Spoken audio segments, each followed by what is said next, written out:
Hello students, I welcome you on your very own YouTube channel Manoj Jangir classes and आज का concept जो है first of all काफी important concept है। Exams में आप देखेंगे इसके क्वेश्चंस आते रहते हैं, कभी 3 नंबर, कभी 4 नंबर, कभी 6 नंबर। तो ये topic is one of the important topic. अगर आपने इस पूरे चैप्टर में, इस पूरे यूनिट में कुछ करना चाहते हैं और आपने ये नहीं किया तो समझ लीजिए आपने बहुत इंपॉर्टेंट चीज छोड़ दी है। तो आपको पता है जो भी इंपॉर्टेंट चीज होती है मनोज सर उस पर लगा देते हैं पी यानी कि प्लीज प्रिपेयर प्रॉपरली। ये क्वेश्चन अगर मैं बात करूं तो 2010 से 2019 तक मतलब कहीं ना कहीं किसी ना किसी न्यूमेरिकल की फॉर्म में या फिर रिलेशनशिप की फॉर्म में किसी ना किसी तरीके से आया हुआ है। आप जो भी बुक यूज करते हैं आप देख सकते हैं क्वेश्चंस के एंड में कहीं लिखा होगा 2016, 17, 18, 19 इस तरीके से चीजें आपको मिलेंगी। तो ये क्वेश्चन 3 से लेके 3 मार्कर आ सकता है, 4 मार्कर आ सकता है, 6 मार्कर आ सकता है। इस पूरी रेंज में आना जरूर है। एक आधा क्वेश्चन जरूर आएगा, शॉर्ट शॉर्ट आएगा ही आएगा। तो कंसेप्ट का नाम है इन्वेस्टमेंट मल्टीप्लायर। अभी इन्वेस्टमेंट मल्टीप्लायर होता क्या है, what is the concept of investment multiplier, how does it work, functioning कैसे करता है, किस तरीके से अलग अलग चीजों से रिलेट करता है। तो ये सारी चीजें स्टार्ट करवाने से पहले भी रिसेंटली मैंने कुछ फाइंडिंग्स है मेरी खुद की अपनी, जो मैं आपके साथ शेयर करना चाहता हूं। I would like to tell you that the concept of investment multiplier is basically denoted with the help of K. अभी के से क्यों डिनोट किया जाता है? के से इसलिए डिनोट किया जाता है क्योंकि it was propounded by, this concept was given by professor JM Keynes. तो जेएम केन्स ने इस कंसेप्ट को हमारे सामने रखा, तो उनके इनिशियल नाम की वजह से, उनके इनिशियल की वजह के बेसिस पे हम इसको आइडेंटिफाई करते हैं इन्वेस्टमेंट मल्टीप्लायर। ना इसका प्रोसेस क्या होता है, हाउ डज इट वर्क, ये फाइंड आउट कैसे करते हैं। तो अलग अलग तरीके हैं इसको फाइंड आउट करने के, बट सिंपल टर्म्स में आप ये कह सकते हैं that the change which happens in income due to investment, कि इन्वेस्टमेंट में चेंज होने की वजह से इनकम में जो चेंज आता है, इसका रेशो जो होता है उसको हम कहते हैं इन्वेस्टमेंट मल्टीप्लायर। अब तक आपने देखा होगा कि हम जब एमपीसी की बात करते हैं, हम जब एपीसी की बात करते हैं, हम जब एपीएस की बात करते हैं, हम जब एमपीएस की बात करते हैं, तो हर एक वेरिएबल में हम लोग लिखते हैं divided by Y, delta Y Y. APC C by Y, MPC delta C by delta Y, APS S by Y, MPS delta S by delta Y. तो ये वाई वाई वाई जो है वो हमेशा डिनोमिनेटर होता है, बट यहाँ पर ये न्यूमरेटर है, ये आपको समझने की जरूरत है। This is different. तो यहाँ पर डेल्टा वाई न्यूमरेटर है और डेल्टा आई जो है वो आपका डिनोमिनेटर है। ये चीज आपको याद रखनी है, ये बहुत इंपॉर्टेंट चीज है, मेरे ख्याल से आपको नोट करनी चाहिए। तो let's talk about investment multiplier in detail. So the concept of investment multiplier was put forward by J.M. Keynes. J.M. Keynes ने इसे बताया हुआ है। So according to Keynes, Keynes के अकॉर्डिंग अगर हम बात करें तो a small change in investment, अगर आप इन्वेस्टमेंट में छोटा सा चेंज करते हैं, then it will lead to manifold change in income. तो इसीलिए हम इसको कहते हैं कि इन्वेस्ट में a small amount of change in investment will lead to a huge amount of change in income. आप देख सकते हैं सर्कल की हेल्प से मैंने यहाँ पर बताया हुआ है delta I and delta Y. तो small change in I will lead to multiple change in Y. So this is the thing which you need to understand.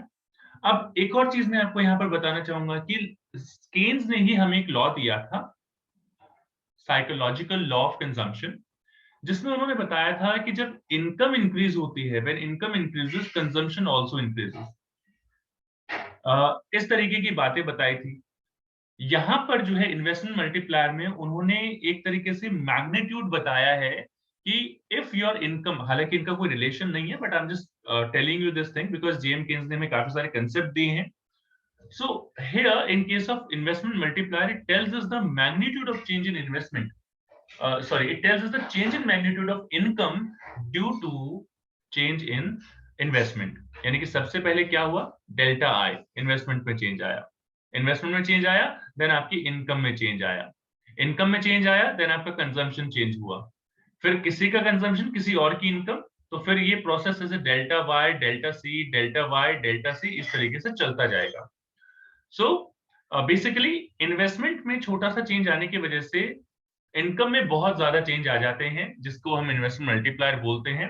Investment multiplier is the rate कह सकते हैं, या it is a ratio. वो ratio होता है of change in income due to change in investment. Investment में पहले change होता है, इन्वेस्टमेंट की वजह से इनकम में चेंज आता है। के को आप अलग अलग तरीके से डिनोट कर सकते हैं। So that is why all these kind of things I have written on a slide, on the given slide right now. पहली चीज, पहला फॉर्मूला, के को आप डिनोट कर सकते हो। K is basically investment multiplier. Its formula is change in income यानी कि delta Y by delta I, यानी कि change in income divided by change in investment. ये पहला फॉर्मूला है। अब डिपेंड करता है कि आपको क्वेश्चन में क्या गिवन है। जो भी चीज आपको गिवन हो उसके बेसिस पे आप कैलकुलेट कर सकते हैं के की value. Another formula is like we have related it with MPC. तो k is equal to 1 divided by 1 minus MPC. तो यहां पर आप देख सकते हैं कि एमपीसी की वैल्यू जितनी ज्यादा होगी, जो डिनोमिनेटर है उसकी वैल्यू उतनी ही कम होगी, एंड दैट इज व्हाई के की वैल्यू उतनी ही ज्यादा होगी। तो K and MPC, K and MPC, they are positively related. या MPC से जो है K यानी कि investment multiplier is positively related. It means higher the value of MPC, MPC की वैल्यू जितनी ज्यादा होगी, higher the value of K, K की वैल्यू भी उतनी ही ज्यादा होगी। थर्ड सिचुएशन ले लेते हैं यहां पर। ये थर्ड फॉर्मूला है, K is equal to 1 divided by MPS। अब MPS की वैल्यू जितनी बेसिकली यहां पर ज्यादा होगी, जो आपका डिनोमिनेटर है उसकी वैल्यू जितनी ज्यादा होगी, यहां पे तो 1 में से माइनस हुआ है वो, तो MPS की वैल्यू जितनी ज्यादा होगी, K की वैल्यू उतनी ही कम होगी। So they are negatively related to each other. So MPS and investment multiplier are negatively related to each other. It means higher the value of MPS save जितना ज्यादा करेंगे उतना ही कम इफेक्ट आपको इनकम में देखने को मिलेगा with the help of investment multiplier. And sometimes I should say, yeah, sometimes in CBSE this question is also asked. मैंने भी ऑब्जर्व किया है, CBSE में आया हुआ है ये question, that what can be the minimum value of investment multiplier, what is the maximum value of investment multiplier, or what is the range of investment multiplier. So for your kind information, investment multiplier की minimum value हो सकती है 1 और investment multiplier की maximum value हो सकती है infinity. तो ये हमेशा 1 और इंफिनिटी के बीच में ही लाई करता है। 1 कब होगी? व्हेन जब आपकी इन्वेस्टमेंट इंक्रीज हुई, उसकी वजह से इनकम इंक्रीज हुई, लेकिन आपने कंजम्पशन पे 0 खर्च किया, कुछ भी नहीं हुआ किया खर्च, तो उस केस में आपका जो के की वैल्यू होगी वो 1 होगी। कैसे? जैसे मान लीजिए गवर्नमेंट ने इन्वेस्ट किया 100 करोड़ रुपीस और इनकम में भी चेंज आया 100 करोड़ रुपीस, लेकिन आगे कंजम्पशन में कुछ भी चेंज नहीं आया। बट अगर आपका delta C is equal to 1 हो जाता है, इन दैट केस आपका जो वैल्यू है इन्वेस्टमेंट मल्टीप्लायर का, दैट विल बी इंफिनिटी। मतलब हर लेवल पर जितना इन्वेस्टमेंट में चेंज आया उतना इनकम में आएगा, उतना ही कंजम्पशन में, फिर से कंजम्पशन, फिर से इनकम में, फिर से कंजम्पशन में, फिर से इनकम में, फिर से कंजम्पशन में। So it's a kind of cycle. You will be come across this particular thing with the help of a numerical example which is presented on the next slide. तो आप समझेंगे इसको कि किस तरीके से पूरा प्रोसेस चलता है। तो ये 3 अलग अलग तरीके के मैंने फॉर्मूला बता दिए हैं आपको, जिसमें आपको मैंने के और एमपीसी का रिलेशनशिप बताया है, के और एमपीएस का रिलेशनशिप बताया है। तो ये भी आप समझ लीजिए साइड बाय साइड, क्योंकि इसके ऊपर भी काफी न्यूमेरिकल्स आते हैं एग्जाम में और फिर आपको समझाना पड़ेगा। पेपर में क्वेश्चन आ सकता है 6 नंबर का, that explain the working of investment multiplier. या ये भी पूछा जा सकता है कि explain the process of investment multiplier. आपने देखा होगा पीछे भी मैंने जो वीडियोस बनाए हैं एस और आई के, उसमें भी मैंने ये सीबीएसई क्वेश्चन लिखा है। तो मतलब ये है कि ये सीबीएसई में आया हुआ है, और आया हुआ है मतलब ऐसा नहीं कि एक बार आ गया, ये काफी बार जो है सीबीएसई एग्जाम्स में आया हुआ है। You people will have to remember it कि ये क्या है क्या नहीं है। Let's talk about all such things. Please don't, I just want to make the changes here. This is investment. Fine. So spelling आप समझ सकते हैं. तो यहाँ पर होता क्या है, देखिए इसका बेसिक प्रिंसिपल अगर मैं बात करूं तो इसका एक बेसिक प्रिंसिपल होता है, आप लोगों को समझने की जरूरत है. It is based on one assumption. Basic assumption है इसकी बेसिक अजम्पशन है दैट वन मैन्स कंजम्पशन, एक का consumption is another man's income, दूसरे व्यक्ति की इनकम होती है. अगर मैं कुछ खर्च कर रहा हूं, ए कुछ खर्च कर रहा है और बी को वो पेमेंट कर रहा है, तो बी के लिए वो इनकम होगी, ए के लिए वो कंजम्पशन होगा. लाइकवाइज बी फिर से खर्च करता है उसे और सी से कुछ परचेज करता है, तो बी के लिए it is expenditure but for see it is income. तो इस तरीके से प्रोसेस चलता है. यहां पर अगर हम बात करें that increase in investment leads to increase in income, कि पहले इन्वेस्टमेंट में चेंज आया, उसकी वजह से इनकम में चेंज आता है, और इसके आगे भी अगर आप जाना चाहते हैं तो फिर कंजम्पशन में चेंज आता है, फिर से इनकम, फिर कंजम्पशन, फिर से इनकम, फिर consumption, income consumption, income consumption. This is how the process go on. Increase in income leads to increase in consumption expenditure. So basically, when your income will increase, you people will be having more money, more income with you, and you would be able to spend more money on consumption. This is the basic assumption that one man's consumption is another man's income. So increase in consumption leads to increase in income. अब अगर A person है, इन्होंने कुछ खर्च किया और B से कुछ खरीदा, तो यहां से इनकम बी के पास चली जाएगी, तो ए का कंजम्पशन इज बी की इनकम. यहां पर कंजम्पशन हुआ है, ये कंजम्पशन है, लेकिन ये कंजम्पशन बी के लिए इनकम होगा, ये किसी और पे स्पेंड करेंगे वो, तो वो कंजम्पशन में जो भी खर्च करेंगे वो सी की इनकम होगा. So this process continues till change in consumption expenditure become zero. तो ये प्रोसेस तब तक चलता है जब तक डेल्टा सी जीरो नहीं हो जाता. प्रोसेस चलता रहेगा.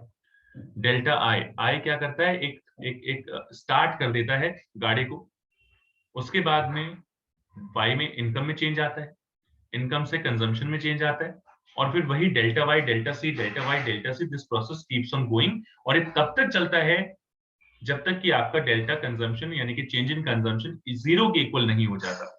अब यहाँ पर ये सारी कहानी है कि गाड़ी की स्पीड से चलेगी, ये चेंज की स्पीड से होगा. सो यहां पर अगर हम एस्केलेटर की बात करें तो दैट इज बेसिकली एमपीसी. कितना ज्यादा चेंज होगा, कितना कम चेंज होगा, it all depends on MPC की आपकी खर्च करने की टेंडेंसी क्या है, मार्जिनल प्रोपेंसिटी टू कंज्यूम क्या है. तो अगर एमपीसी आपने नहीं पढ़ा है तो प्रीवियस वीडियो जाइए, देखिए, इसके बारे में काफी कुछ हमने आपको बताया हुआ है, समझाया हुआ है. Marginal propensity to consume, the tendency to consume, the habit to consume in an economy. तो ये सारी चीजें हैं. आइए थोड़ा और डिटेल में बात कर लेते हैं. लेट अस अज्यूम करते हैं that change in investment is 100. Investment में 100 का चेंज आया, 100 में करोड़ में मान लेते हैं इन सारी चीजों को. ये 100 करोड़ का चेंज आया इन्वेस्टमेंट में, एमपीसी 0.5. अब मैं भी आपसे ये कहूंगा कि आप चाहे डेल्टा वाई कुछ भी ले, सॉरी डेल्टा आई आप कुछ भी ले रहे हैं, डेल्टा आई आप कुछ भी ले रहे हैं, बट यहां पर जो एमपीसी माने वो हमेशा 0.5 ही माने, आपको कैलकुलेशन बहुत आसान हो जाएगी. आई विल एक्सप्लेन यू, पहले मैं ये समझा दूं, फिर मैं आपको उसके बारे में और सारी चीजें बताऊंगा. So if I talk about this table, then सबसे पहले लेट्स से गवर्नमेंट ने इन्वेस्ट किया 100 करोड़ का, कोई फ्लाईओवर बना दिया, कोई हॉस्पिटल बना दिया, रोड कंस्ट्रक्ट कर दी, कुछ भी ऐसा.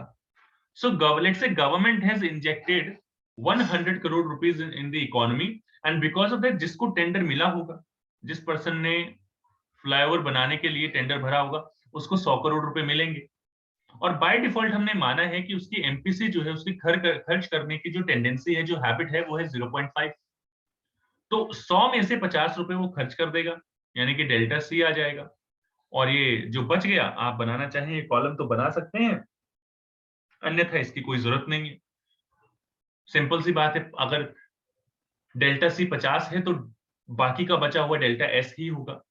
अब बात करते हैं कि भाई ये जो इस पर्सन ने, मान लीजिए ए पर्सन को 100 करोड़ रुपए मिले, उसने 50 करोड़ खर्च कर दिए. अब ये खर्च किए तो उसके लिए कंजम्पशन होगा, लेकिन ये दूसरे जिससे उसने 50 करोड़ रुपए की कुछ खरीदी ये चीजें, उसके लिए इनकम होगी. तो ये डेल्टा सी नेक्स्ट फेज में डेल्टा वाई बन जाएगा. अब ये डेल्टा वाई आया, इस पर्सन का भी एमपीसी 0.5 है, मतलब अपनी चेंज इन इनकम का आधा 0.5 होने की वजह से आधा है ये। अगर 0.6, 0.7 या 0.8 ऐसा कुछ होता तो उसके अकॉर्डिंग वैल्यूज आती, उससे इसे इंटू करके वैल्यू निकाल लेते। बट क्योंकि मैंने बताया एमपीसी 0.5 का ये फायदा है कि आप डायरेक्टली हाफ वैल्यू कर लीजिए उसकी, जो भी चेंज आया है इनकम में। So this will be 25। अब इन्होंने 25 करोड़ रुपए स्पेंड किए 50 रुपए में से, तो 25 इनके बच गए। ये 25 किसी और की इनकम, उसका आधा 12.5 रुपए, 12.5 करोड़ रुपए 12.5 बचा लिए। इस 12.5 का फिर से आपने कहीं पे ये स्पेंड कर दिया, इसका 6.25 आधा होता है, ये फिर से कंजम्पशन में चेंज आया, आधा आपने सेव कर लिया। This process will keep on going. अब अल्टीमेटली यहां पर आपको लिखनी पड़ेगी, जब आप पेपर में लिखेंगे टोटल वैल्यू। अब आप बोलेंगे सर हमें कैसे पता होगा टोटल वैल्यू कितनी आई है? Now all of you, one thing which you can do here is, आप k की वैल्यू फाइंड आउट कर सकते हैं 1 डिवाइडेड बाय 1 माइनस एमपीसी की हेल्प से। पहली चीज, तो आप क्या करेंगे, k is equal to 1 minus 0.5, 1 divide by 0.5 is equal to 2 times. मतलब k की वैल्यू है 2 टाइम्स, मतलब अगर आपका इन्वेस्टमेंट 100 है तो इसमें दुगना चेंज आ जाएगा और ये इनकम हो जाएगी आपकी 200। या फिर आपको ऐसे भी ऐसे भी इसे निकाल सकते हैं कि what will be the value of delta Y. Delta Y को निकालने के लिए आप क्या करेंगे, हम changing the colour so that आप लोगों को पता रहे कि कहाँ चेंज हुआ है। यहाँ से चेंज हुआ, डेल्टा वाई की वैल्यू हमें निकालनी है। तो डेल्टा वाई कैसे निकाल सकते हैं, तो k is equal to delta Y divide by delta I. k की वैल्यू है यहाँ पर 2 टाइम्स जो भी हमने कैलकुलेट किया है, delta Y divide by delta I यानी कि 100 करोड़, क्रॉस मल्टीप्लीकेशन कर दीजिए, डेल्टा वाई की वैल्यू आ जाएगी 200 करोड़ रुपए। और ये आ गया यहाँ पर, ये करोड़ करोड़ भी लिख लीजिए आप, मैं यहीं पे लिख देता हूँ करोड़ करोड़, सो दैट आपको समझ में आए कि हाँ भाई करोड़ में ही वैल्यू गिवन है।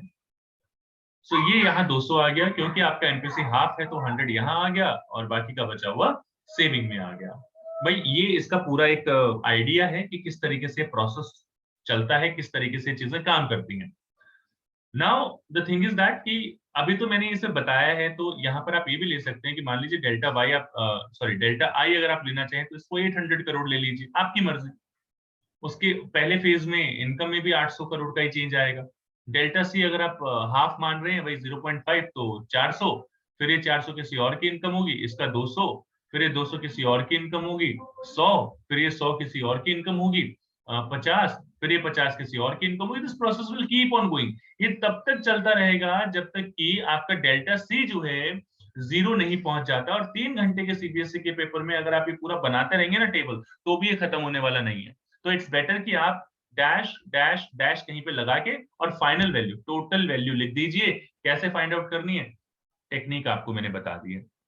This is how you can find out the value of के, एंड देन फिर आप वाई की वैल्यू निकाल लीजिए उससे मल्टीप्लाई करके इन्वेस्टमेंट से। सो this is how the entire thing go on. अब यहाँ पर ये समझाया हुआ है भाई, एक्सप्लेन किया हुआ है, प्रोसेस कंटिन्यू है। An investment of 100 crore by the government leads to an increase in the income of 100 crore rupees. 100 crore की इन्वेस्टमेंट होने से इनकम भी 100 करोड़ से इंक्रीज होती है। एमपीसी अगर आपने 0.5 मान लिया है, so 50% of the total income यानी कि 50 crore rupees will be spent on consumption and another 50% will be saved, यानी कि 50 करोड़ रुपए बचा लेंगे, 50 करोड़ रुपए सेव कर लेंगे। हमने बताया कि इसका मेन अजम्पशन होता है, मेन प्रिंसिपल होता है that one man's income is another man's income.